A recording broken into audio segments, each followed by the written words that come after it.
Hi Aquarius, welcome to your May 2016 Tarotscope. It's Rena here.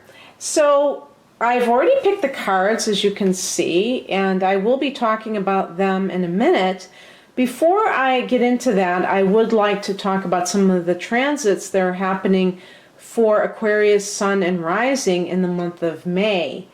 And there are two concentrations of energy in May for you. One of them is some Sagittarian energy in your 11th house, which happens to be your natural house, the house that Aquarius rules. So this is of particular significance to you. It's a house of hopes and wishes. And we have Mars retrograding in that house. We have Saturn retrograding in that house. And we have a full moon on May 21st at 1 degree of Sagittarius, and that will be in that house as well.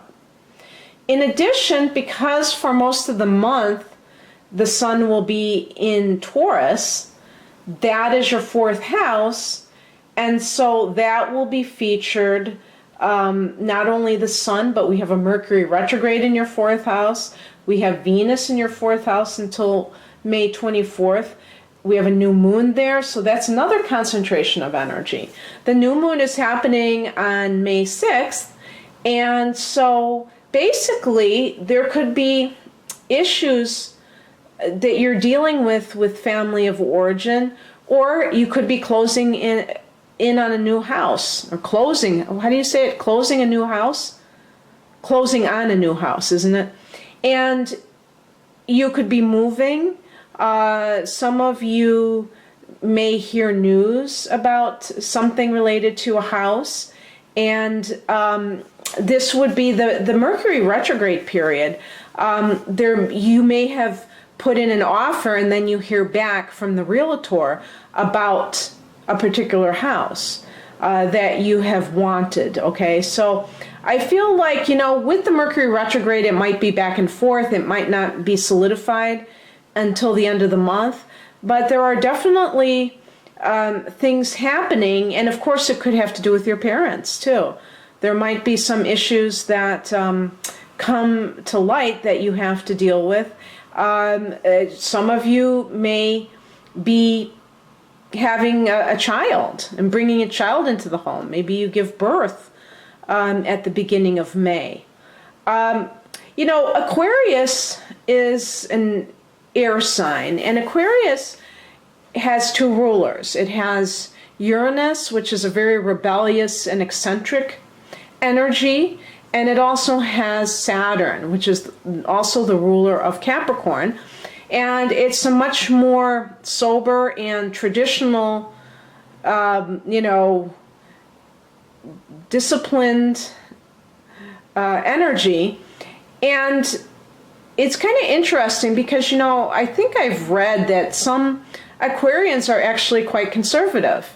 But there's always kind of a little bit of a wild card energy when it comes to Aquarius. And the 4th house is kind of a traditional house because home and family, what gets more traditional than that? And Aquarius, you might have a bit of ambivalence about affairs of the 4th house. Even if you're closing on a new home, there still may be a part of you, because you love freedom, that has one foot out the door. So whatever happens, let's say you're getting married or you're starting a family, just remember that you can be the type of parent or the type of spouse that you want to be. You don't have to follow some mold, and you can still participate in these affairs and have a good time doing so. The other thing that I wanted to say is that the 11th house activity features two retrograde planets. We have Saturn retrograding in your 11th house and Mars. And so the 11th house of hopes and wishes, as well as friendships and group activities, may have seen a slowdown as of late. With those retrograding planets, you may be kind of deciding whether or not they are really things that are meaningful to you now. And even some of the dreams that you've had, you may be putting them under review as well. Mars will be going direct at the end of June, and so from now until the end of June, if you've been feeling like you were really pursuing your dreams, following your bliss, and then all of a sudden you got a red light, just realize that it's only a matter of weeks before Mars starts to go direct. And of course, even after it goes direct, it does take time to get back to the position it was when it retrograded, which will be on approximately August 21st. So there is going to be a time of kind of getting back up to speed, and during that time, it's really good to kind of reflect on what it is that you want to manifest. Because sometimes we have certain dreams that really undergo quite a lot of shifts as we start to exert energy into that direction. We realize that maybe we don't want something that we thought that we wanted, and we kind of refine what we want, and this is a good period of time for that. And likewise, Saturn in retrograde is causing you to go over some of the things that have kind of made themselves known to you as Saturn has been transiting the 11th house, related to things that you want to set in motion before a long period of time. So it's very interesting, the progression of the 9th, 10th, and 11th houses in astrology, because the 9th house is the house of, your life philosophy, the framework within which you live your life, and then you have the 10th house of career and the 11th house of hopes and wishes. So it's kind of like, you have your values, and then you work, towards whatever it is that you feel your life purpose is, and then you reap the rewards, which is like your hopes and wishes getting fulfilled. So having Saturn there may mean that you can ground those dreams into reality. But while it's in retrograde motion, you're kind of refining that, of what it is, how you're going to do this, kind of like the steps you're taking. Saturn will be in Sagittarius until, sometime at the end of 2017, so you have quite a bit of time to kind of explore this. And so that's really interesting as well. So we do have a full moon in this 11th house, which is going to be, we're actually going to have two of them. This one on May 21st is at 1 degree of Sagittarius, and then there's going to be a second one in June on the summer solstice at 29 degrees of Sagittarius. So that's very interesting and exciting, and I think quite special. And for your hopes and wishes, it may be something comes to your attention, or you get an idea, and then you're able to do something with it and see a culmination of sorts a month later. So maybe you have some idea of a way that you wish to go about achieving some of your dreams. And that's what the first full moon brings, the kind of revelation, some sort of idea. Maybe something comes into your awareness. Somebody tells you something, or you have a dream that brings you that idea, and then you put it into play, and it comes to fruition, towards the end of June. So That's very exciting. For some people, you could find out something about a friend, or you might have, you might decide that some of your friendships are, not really relevant to your life anymore, and you just, stop hanging with a certain social circle or certain group that you belong to, and that just kind of fades away. But anyway, let me get to the cards, because I've been really going on and on with the different signs now that I'm filming. So I've separated the time period of the month of May into 3 sections. So the first part is up until Jupiter goes direct, which is happening on May 9th, okay? And for you, this will fall in your 8th house, actually. So you have Jupiter in Virgo until, I believe it's the beginning of September.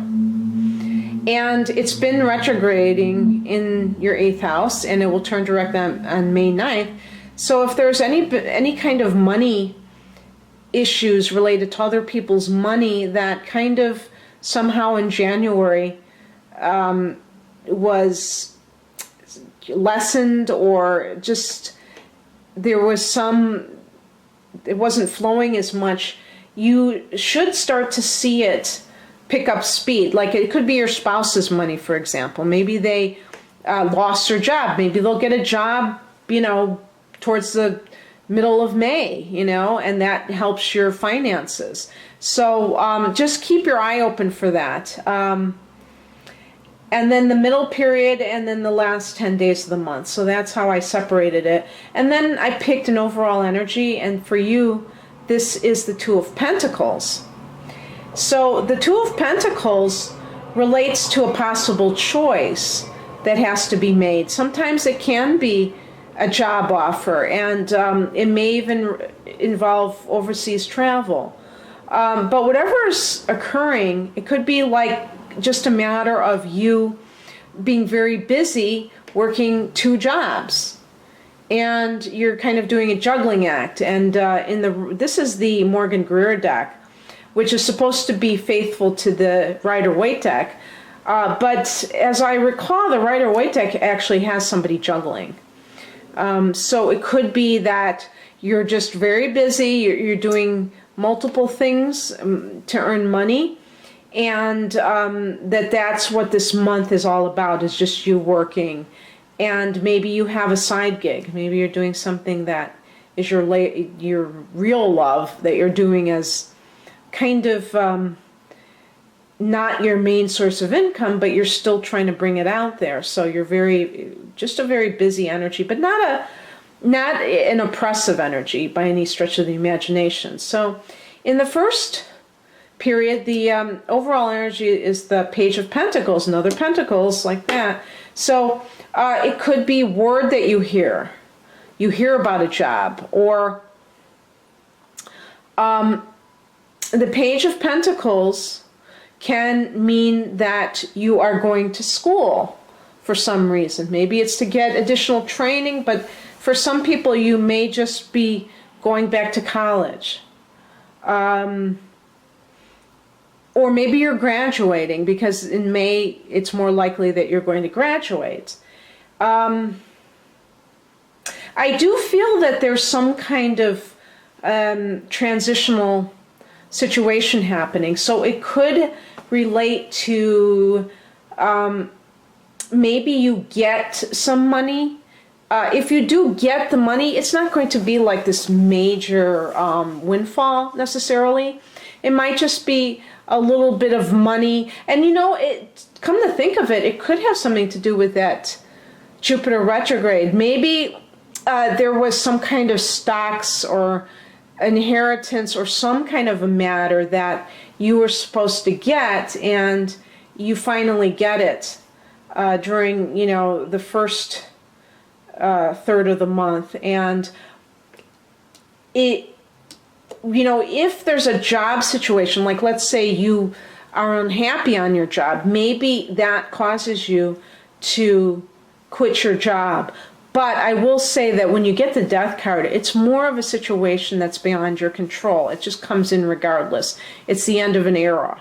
And because you're a fixed sign, even if you're in a negative situation, you may work feverishly to prevent it from going away, because you're just kind of like about the status quo sometimes. You don't like the change aspect of things. So in that case, you're going to have to accept whatever comes in.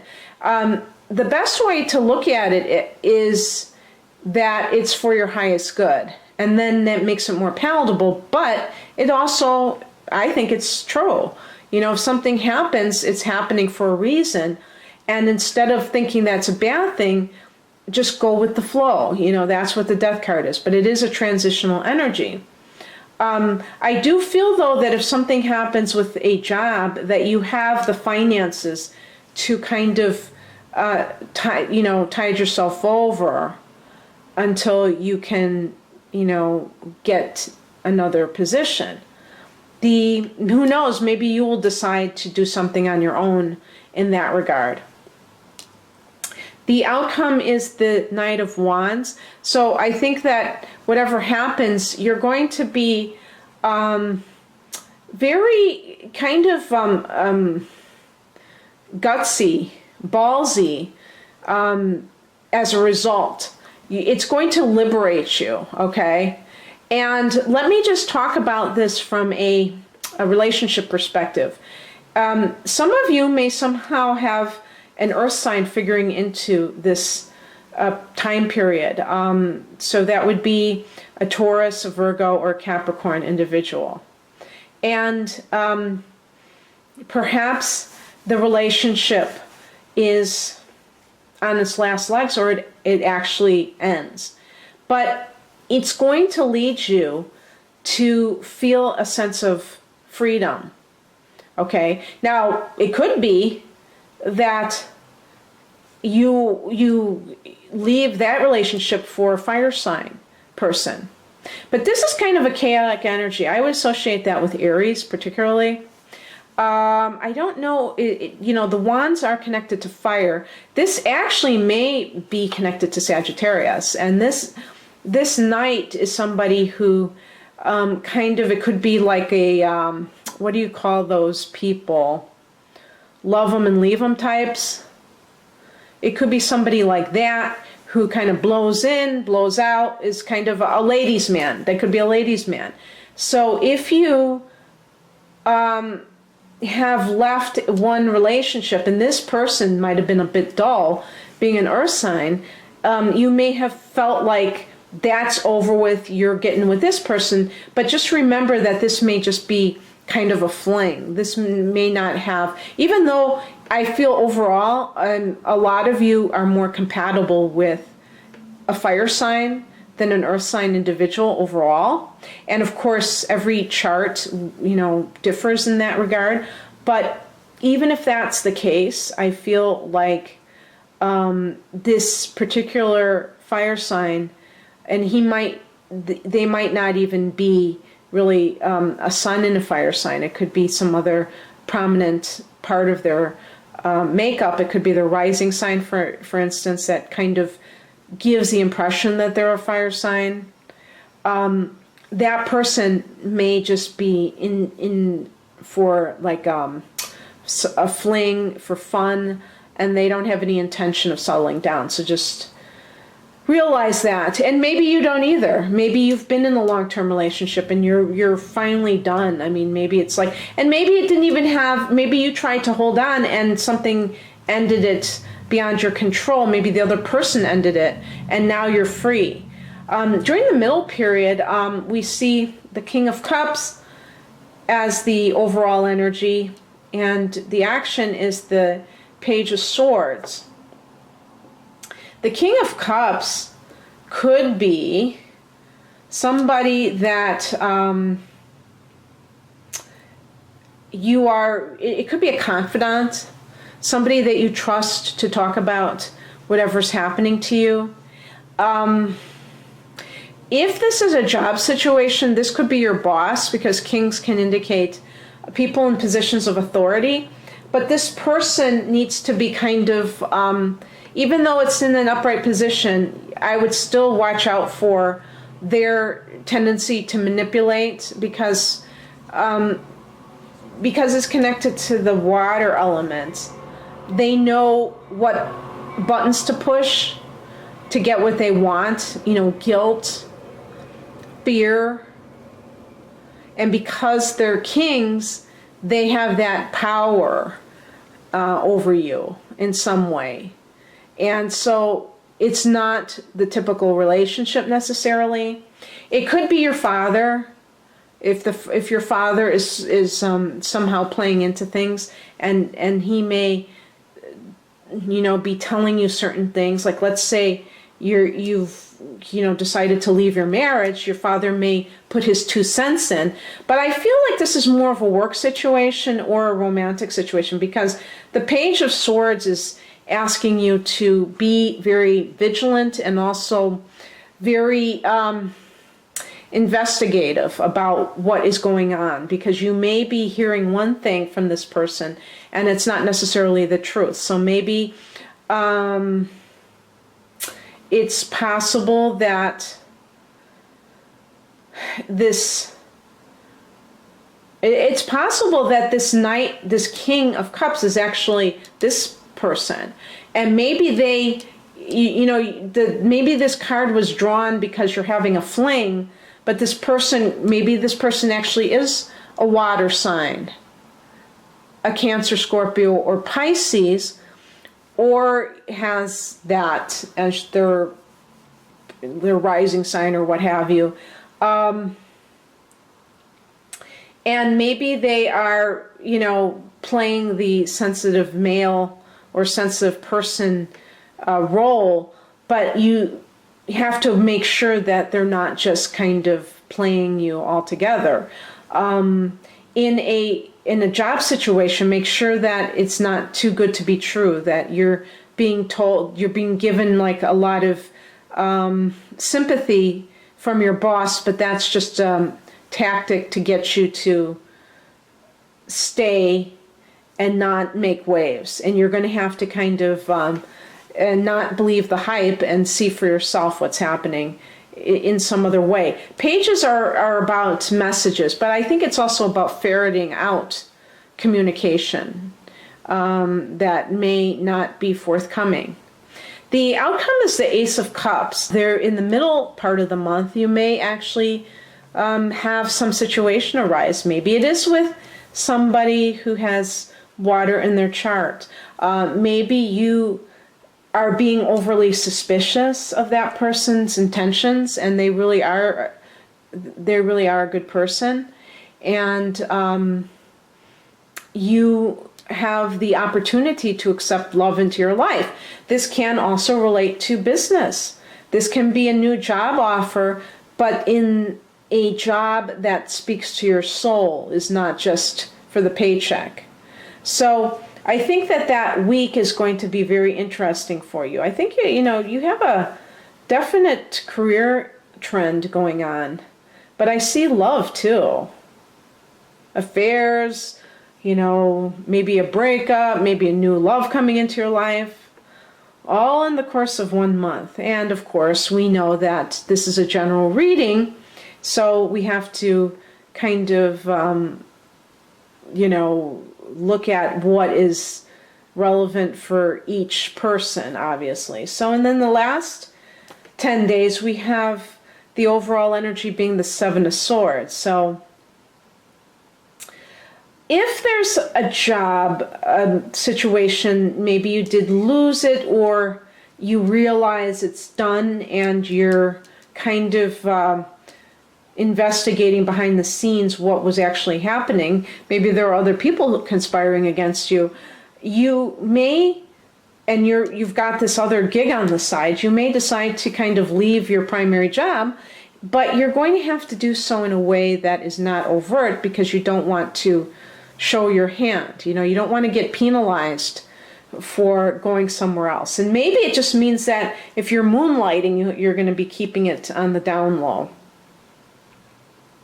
Likewise, if you're starting a new relationship, as this card suggests, you may be having to extricate yourself from a prior relationship, and you're going to have to also use discretion.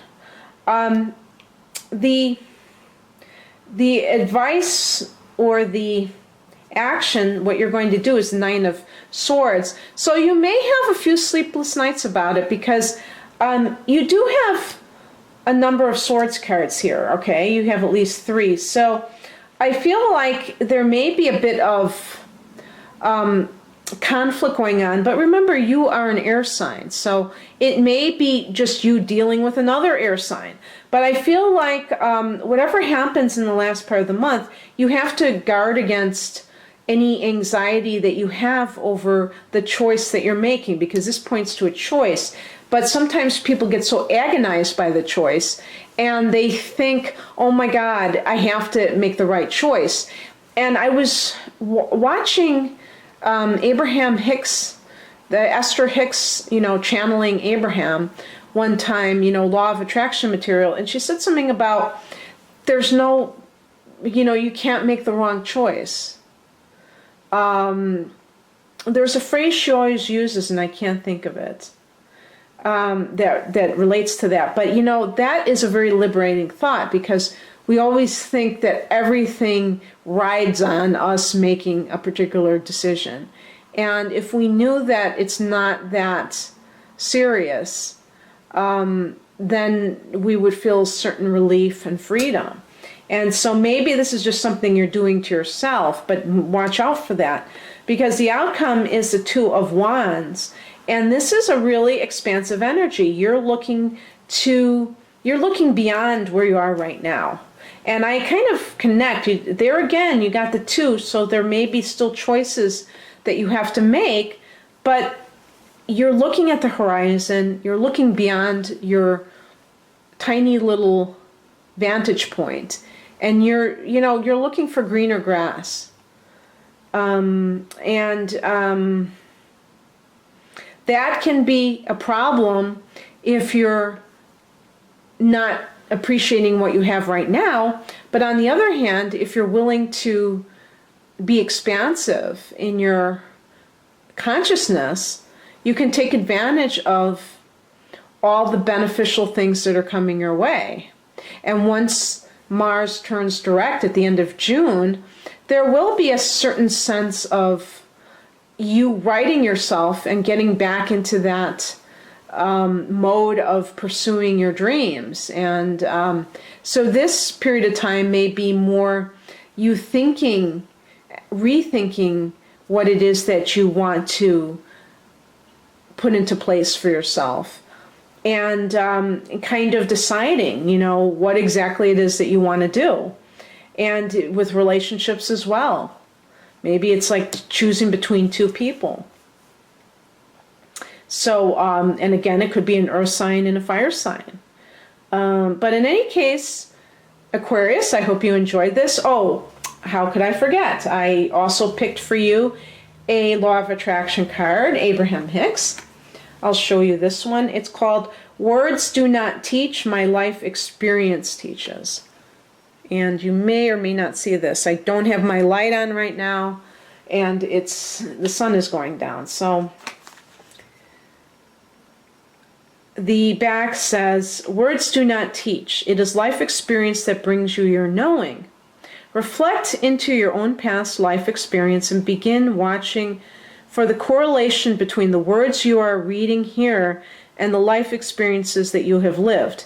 Have you been mostly thinking, speaking, writing, and observing that which pleases you or not? And they talk about this a lot, about, what do you tell yourself? What do you tell other people? Because, whatever you focus upon increases. And obviously you want to go in the direction of what you want, not what you don't want. So in any case, I hope that you enjoyed this reading, Aquarius.